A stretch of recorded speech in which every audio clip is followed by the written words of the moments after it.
오늘 함께 읽으신 에베소서 1장 3절 말씀은 찬송하리로다로 시작합니다. 사도 바울은 찬송하리로다라는 이 말씀을 통해 우리의 마음의 눈을 들어 하나님을 바라보게 합니다. 왜냐하면 우리의 찬송의 유일한 대상은 오직 하나님 한 분뿐이시기 때문입니다. 그래서 이 찬송하리로다라는 단어는 하나님께만 사용되는 고유하고 구별된 단어입니다. 하나님을 찬송하는 것은 우리 성도와 교회의 본연의 역할이고 고유한 역할입니다. 하나님의 자녀인 우리가 하나님께 예배를 드리는 유일한 목적은 바로 하나님을 찬송하기 위함입니다. 그러므로 교회 안에서 예배와 성도의 교제 가운데 하나님을 찬송하는 것이 멈추거나 차선으로 밀려나거나 등한시되거나 무관심하게 되는 것은 그 본연의 역할을 버리는 것이요 본질을 상실하는 것이며 소금이 그 맛을 잃는 것입니다. 그러므로 우리는 이 모든 죄로부터 돌이켜 하나님을 찬송하기에 힘써야 합니다. 그런데 우리가 하나님을 찬송하려면 하나님이 누구신지를 알아야 합니다. 그렇다면 하나님께서 누구시기에 오직 하나님만 찬송해야 하는 것일까요? 우리는 그것을 찬송하리로다라는 단어를 통해 생각해 볼 수 있습니다. 이 헬라어 단어에는 찬송받을이라는 의미와 함께 복 있는이라는 의미도 있습니다. 그러므로 3절 전체를 봤을 때 하나님은 복 있는 분으로서 우리에게 신령한 복을 주시는 분이십니다. 이것이 하나님과 성도, 하나님과 교회의 거룩한 교제이며 교통입니다.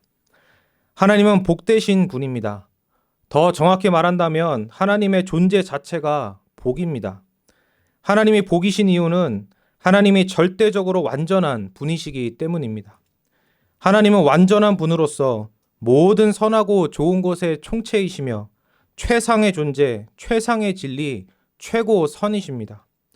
하나님은 완전하신 자신을 무한한 지식으로 온전히 아시며 무한한 의지로 최고로 사랑하십니다.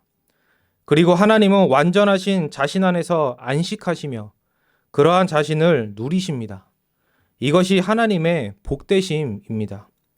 그런데 사도 바울은 오늘 본문 말씀에서 이러한 복되신 하나님, 복 그 자체이신 하나님을 하나님 곧 우리 주 예수 그리스도의 아버지라고 더 구체적으로 소개합니다. 이를 통해 우리가 알 수 있는 것은 완전하신 하나님은 성부, 성자, 성령으로 계신다는 것입니다. 성부, 성자, 성령은 완전하신 하나님입니다. 그래서 성부, 성자, 성령은 완전하신 신적 본질 가운데 계시면서 완전하신 서로를 무한히 사랑하십니다. 그리고 그 가운데서 완전한 안식과 평화를 누리십니다. 이 땅에 오신 예수님께서 세례를 받으실 때 성부 하나님께서 이는 내 사랑하는 아들이요 라고 말씀하셨는데 우리는 이 말씀을 이러한 완전한 존재 가운데서 이루어지는 절대적인 사랑의 관점에서 먼저 생각해야 합니다. 또한 요한복음 17장에서 성부 하나님과 예수 그리스도의 그 긴밀한 관계와 사랑의 말씀을 볼 때도 마찬가지입니다. 그래서 오늘 함께 읽으신 본문 말씀에 나오는 우리 주 예수 그리스도의 아버지라는 표현도 우리는 완전한 신성 가운데 계신 성부와 성자의 그 긴밀한 관계와 절대적인 사랑의 관점에서 먼저 생각해야 합니다. 그런데 우리가 찬송을 해야 하는 이유는 하나님이 완전하시기 때문만은 아닙니다. 그분이 완전하신 분이, 그러한 완전하신 분이 하늘에 속한 모든 신령한 복을 우리에게 주시기 때문입니다. 우리 주 예수 그리스도의 아버지는 완전한 신성 가운데 계신 성부, 성자, 성령의 완전한 사랑과 안식과 평화를 우리에게도 선물로 주시기 위해 우리를 하나님의 형상으로 창조하셨습니다. 하나님을 닮게 창조하셔서 하나님과 교제하고 교통할 수 있게 하신 후에 하나님은 그러한 우리와 언약을 맺으셨고 그 언약 안에서 우리를 자녀로 삼으시고자 하셨습니다. 그리하여 그 특별한 관계 가운데 우리와도 사랑과 안식과 평안을 함께 누리고자 하신 것입니다. 그렇다면 사랑이란 무엇입니까? 사랑은 사랑하는 대상에게 자신을 주는 것입니다. 절대적으로 완전하여 복되신 하나님께서 우리와 언약을 맺으시고 자녀라는 신분을 주심은 바로 자기 자신을 우리에게 주시기 위함입니다. 하나님은 삼위일체 하나님이시기 때문에 언약 안에서 자기 자신을 우리에게 주신다는 것은 세 가지 방식으로 표현됩니다. 하나는 아버지와 아들, 다른 하나는 신랑과 신부, 또 다른 하나는 보혜사와 그가 거하시는 전입니다. 이러한 관계적인 표현들은 모두 하나님이 자기 자신을 우리에게 주신다는 것을 의미하며, 그리하여 우리도 하나님을 사랑하여 우리 자신을 하나님께 드려야 한다는 것을 의미합니다. 하나님이 단지 자신의 소유 어느 하나만을 주시는 것이 아니라 바로 자기 자신을 주시기 때문에 사도 바울은 복 앞에 모든을 붙여서 모든 복이라고 말씀합니다. 이것이 3절에서 말씀하는 하늘에 속한 모든 신령한 복의 본질입니다. 그런데 우리는 이러한 신령한 복을 그리스도 안에서만 받을 수 있습니다. 오늘 본문 말씀에 나오는 이 그리스도 안에서라는 말씀은 에베소서의 중심이 되는 말씀입니다. 그렇다면 이 그리스도 안에서는 무엇을 의미할까요? 먼저 우리는 그 의미를 그 앞에 나오는 우리 주 예수 그리스도의 아버지와 함께 생각해 볼 수 있습니다. 영혼 가운데 아버지는 아들을 낳으십니다. 완전한 신적 본질 가운데 아버지는 아들을 낳으셔서 자신과 동일한 본질이신 아들을 무한히 사랑하시며 기뻐하십니다. 그리고 그 아들을 통해 모든 것을 이루십니다. 말씀이신 아들을 통해 세상 만물을 말씀으로 창조하시고 우리를 하나님의 형상으로 창조하셨으며 우리에게 말씀하십니다. 지혜이신 아들을 통해 구속을 성취하심으로 그리스도께서 달리신 그 십자가를 통해 하나님이 어떠한 분이신지를 밝히 계시하십니다. 빛이신 아들을 통해 세상에 빛을 비추셔서 어둠을 물러가게 하시고 하나님을 아는 지식을 부어주셔서 생명을 주십니다. 하나님 보좌 우편에 계신 아들을 통해 성령을 부어주셔서 세상 만물을 새롭게 하시고 우리를 거듭나게 하셨습니다. 이처럼 아버지는 모든 것을 아들을 통해 이루십니다. 그리하여 부요하신 아들 안에서 그 아들의 가난하게 되심으로 우리도 자녀로 삼으셔서 하늘에 속한 모든 신령한 복을 주심으로 우리도 부요하게 하십니다. 그래서 우리는 그리스도가 우리를 구원하시기 위해 이 땅에 오신 사람이시지만 동시에 그분은 영원 가운데 계신 하나님의 아들, 곧 하나님이심을 깊이 생각해야 합니다. 하나님의 모든 선한 것이 사람이 되신 그리스도를 통해 우리에게 부어지는 것입니다. 두 번째로 그리스도 안에서를 통해 우리가 생각해야 하는 것은 바로 언약과 자녀됨입니다. 아버지는 자신을 주시기 위해 아들을 우리와 맺으신 언약의 머리로 세우셨습니다. 그래서 하나님 아버지께서 주시는 하늘에 속한 모든 신령한 복은 머리이신 아들을 통해서만 우리에게 부어집니다. 아들이 원천이 되어 그 아들로부터 몸의 모든 부분으로 흘러 넘치게 하시는 것입니다. 그러므로 믿음으로 그 아들과 연합하여 믿음으로 그 아들께 붙어 있어야만 우리는 모든 신령한 복을 받아 누릴 수 있습니다. 그래서 시편 2편 7절과 12절 말씀을 보시면 이렇게 말씀합니다. 여호와께서 내게 이르시되 너는 내 아들이라 오늘 내가 너를 낳았도다. 그의 아들에게 입맞추라. 그렇지 아니하면 진노하심으로 너희가 길에서 망하리니 그의 진노가 급하심이라. 여호와께 피하는 모든 사람은 다 복이 있도다. 그리고 로마서 5장에서 사도 바울은 예수님께서 우리의 언약의 머리가 되심을 강조하며 다음과 같이 말씀합니다. 하나님의 은혜와 또한 한 사람 예수 그리스도의 은혜로 말미암은 선물은 많은 사람에게 넘쳤느니라. 은혜와 의의 선물을 넘치게 받는 자들은 한 분 예수 그리스도를 통하여 생명 안에서 왕노릇하리로다. 세 번째로 그리스도 안에서를 통해 우리가 생각해 봐야 하는 것은 그리스도의 의입니다. 앞서 읽은 시편 말씀에서처럼 죄인을 향한 하나님의 진노를 피할 수 있는 유일한 도피성은 그리스도의 의뿐입니다. 하나님 앞에서 죄인이 살 길은 하나님이 정하신 방법밖에는 없는데 그것은 바로 대속입니다.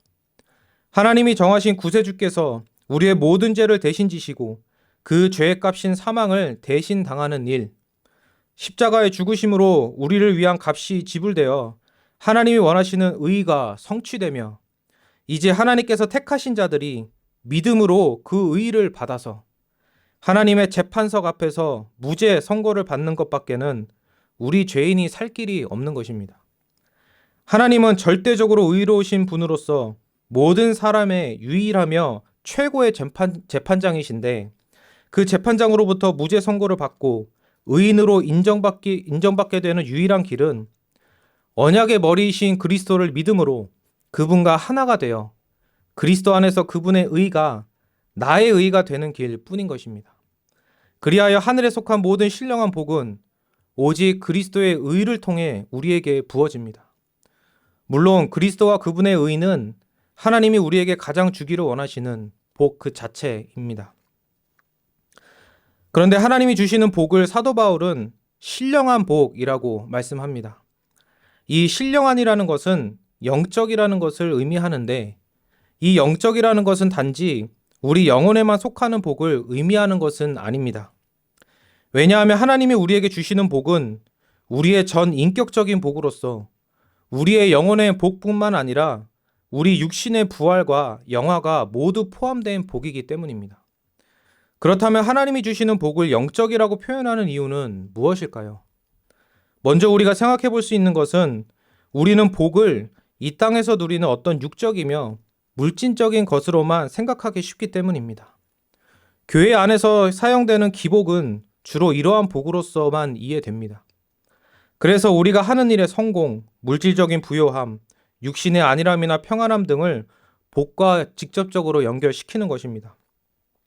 그러나 하나님이 주시는 복의 본질은 그러한 것이 아니라 하나님 아버지께서 위에서부터 그리스도를 통해 부어주시는 자녀됨과 영생이기 때문에 이러한 의미를 분명히 밝히기 위해 신령한이란 단어를 복 앞에 붙인 것입니다. 또한 이를 위해서 사도 바울은 복 앞에 신령함만 붙이지 않고 하늘에 속한이라는 표현도 함께 붙였습니다. 두 번째로 우리는 이 신령한이라는 표현을 통해 성령 하나님을 생각해야 합니다. 왜냐하면 그리스도 안에 있는 모든 신령한 복이 우리에게 주어지기 위해서는 성령이 우리에게 임하셔야 하기 때문입니다.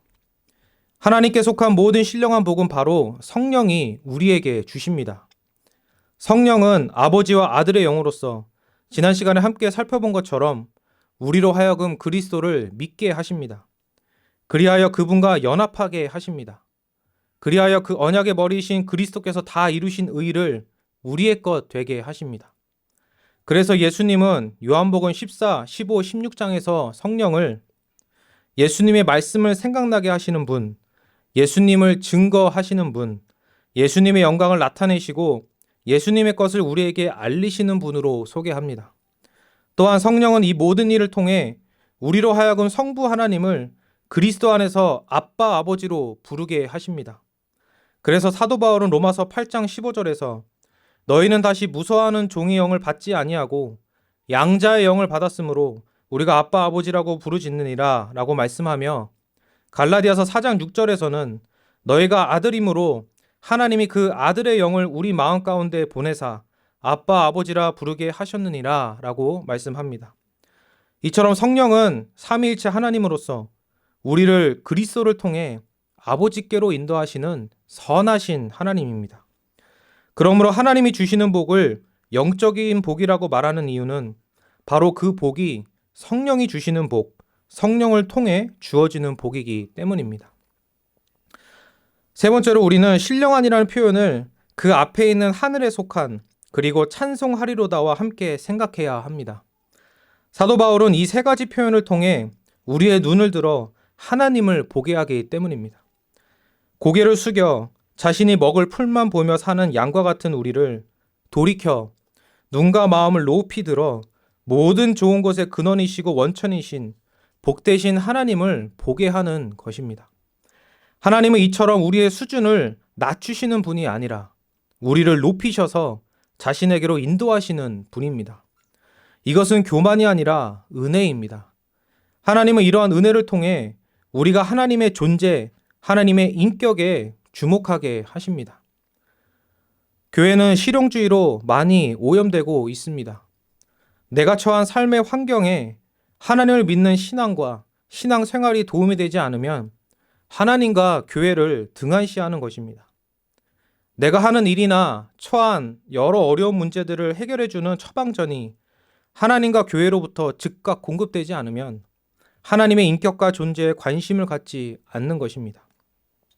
그런데 예를 들어 한 자녀가 자신의 입시나 취업 문제를 해결하는데 자신의 부모님이 직접적으로 도움이 되지 않는다고 해서 그 부모님이 더 이상 그 자녀의 부모님이 아니며 자녀의 인생에 필요한 존재가 아닌 것입니까? 절대 그렇지 않습니다.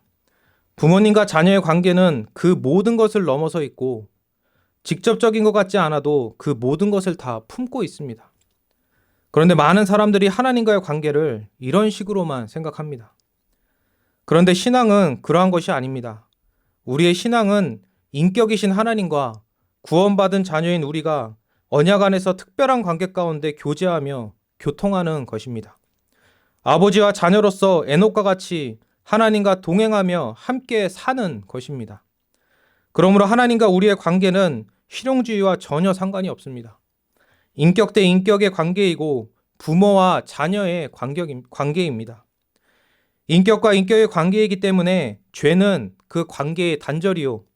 그 벌은 영원한 버림받음이며 그러므로 구원은 우리의 인격을 대신해서 다른 인격적 존재인 그리스도께서 우리의 죄를 대신 지시고 그 죄에 대한 형벌을 대신 받는 것이며 인격적인 문제이기 때문에 그러한 대속을 통해 성취된 의를 우리의 것 삼아 주시는 것이며 인격적인 문제이기 때문에 신분의 개념이 중요하여 우리를 사형수라는 신분에서 하나님의 자녀라는 신분으로 변화시켜 주시는 것이며 궁극적으로 우리의 전 존재가 영화롭게 되어 새하늘과 새 땅에 들어가게 될 때 그곳에서의 영원한 삶은 단지 그곳에 있는 어떤 물질적인 좋은 것을 누리며 살아가는 그러한 삶이 아니라 나를 자녀 삼아 주셔서 나와 특별한 관계가 되신 아버지, 신랑, 보혜사와 영원히 함께 사는 삶인 것입니다.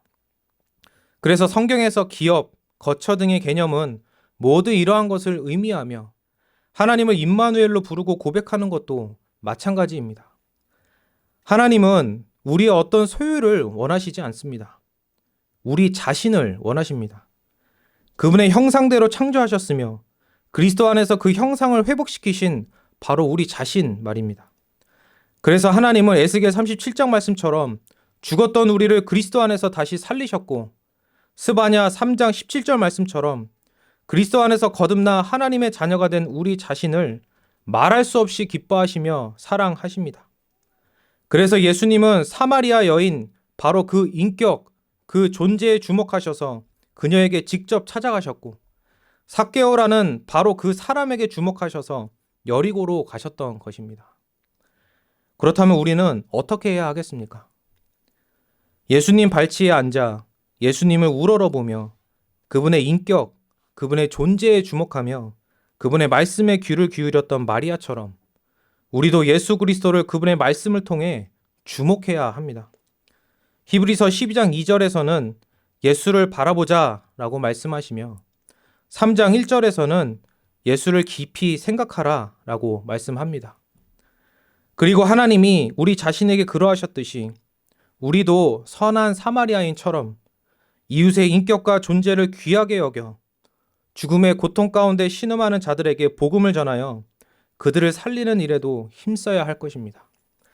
이처럼 하나님을 그리스도 안에서 마음과 힘과 뜻과 목숨을 다해 사랑하고 우리의 이웃을 그리스도 안에서 우리 자신과 같이 사랑하는 은혜가 그리스도 안에서 우리에게 넘치기를 간절히 소원합니다. 아멘. 기도하시겠습니다. 거룩하고 자비로우신 하나님 아버지 감사합니다. 우리를 귀하게 여기시고 무한히 사랑하셔서 그리스도 안에서 저희를 구원하시고 모든 죄 용서해 주시고 자녀 삼아 주시고 그리하여 하늘에 속한 모든 신령한 복을 주시되 어떤 단 하나의 소유가 아니라 복되시고 완전하신 하나님 자신을 주셔서 새하늘과 새 땅에서 영원히 살 뿐만 아니라 이 땅에서부터도 그 하나님과 동행하고 함께할 수 있도록 큰 은혜 베풀어 주시니 감사합니다. 주신 은혜에 힘입어 그리스도를 의지하여 우리도 하나님을 마음과 뜻을 다해 사랑하고 우리 주변에 있는 많은 영혼들을 우리 자신과 같이 사랑하는 우리 모두가 되게 하여 주옵소서.